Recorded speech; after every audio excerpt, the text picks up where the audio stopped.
It was a beautiful autumn day on the island of Sodor. All the engines were working very hard. The Fat Controller came to Tidmouth Sheds. He had exciting news. Gordon is to take the new mayor of Sodor on a special tour of the island, he announced. Gordon was thrilled, but then he had a thought. Who will take the express, sir? He asked. The other engines were excited. Pulling the express was an important job, but the Fat Controller chose Emily. When the Fat Controller left, Emily was very happy, but Gordon wasn't impressed. The express is the longest passenger train on the island. I always cross the island twice by tea time. You'll never do that. I've got big wheels and Big wheels don't make a big engine, boasted Gordon.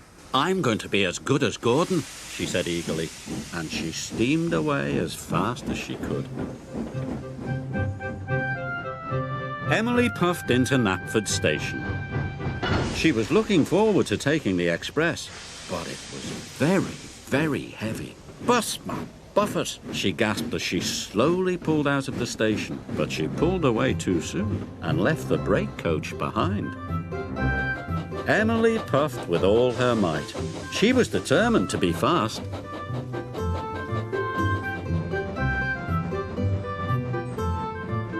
Emily crossed the island once in good time. I am as good as Gordon, she puffed proudly.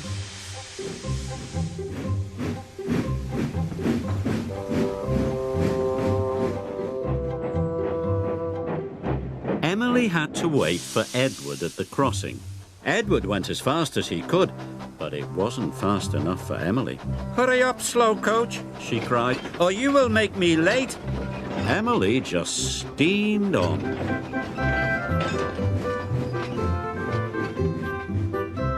Emily stopped in Maithwaite Station.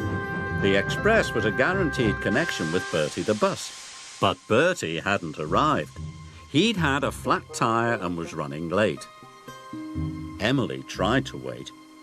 She counted to 10 twice, but she felt as if her boiler would burst. I'm going to be the slowest engine on Sodor, she cried, and it's not my fault. And she puffed away. When Bertie arrived, Emily had already left. Emily needed to take on water, but James was at the water tower. He was pulling the slow goods train. Emily wanted to go first. It doesn't matter if you are late, she said. You must wait your turn, said James crossly. Express trains don't wait, said Emily, and she left without taking on water. Emily went faster than ever. Her carriages rocked and rolled, and her passengers were biffed and bumped and bounced.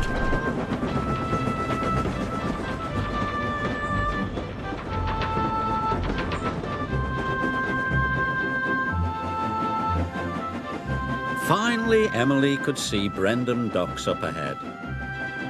Twice before tea time, she puffed happily. I am as good as Gordon. Then there was trouble. Emily slowed down. What's happening to me? She cried. She went slower and slower. Emily had run out of water. She huffed and puffed, but she had no steam left. Finally, Emily came to a complete stop.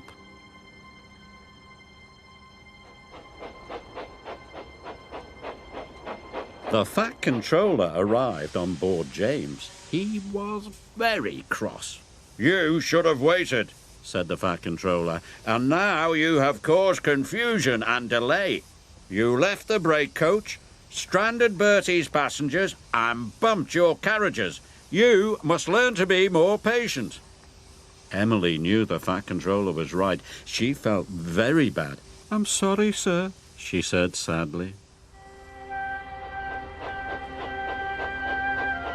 James pulled Emily into the docks. Then he went back to collect the express.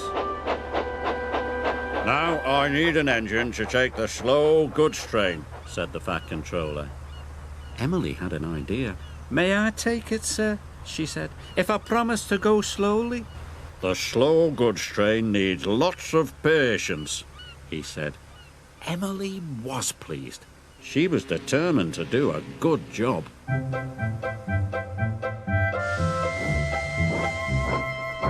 So after she took on water and lots of coal, Emily buffered up to the slow goods train.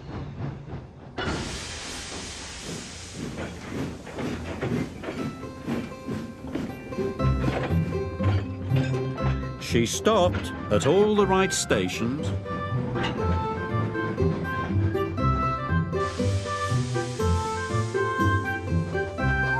and she let all the other engines go first. She stopped at a signal. Thomas was waiting there. I am learning patience, Emily puffed. But if only I could learn it faster, she cried. Thomas had to laugh.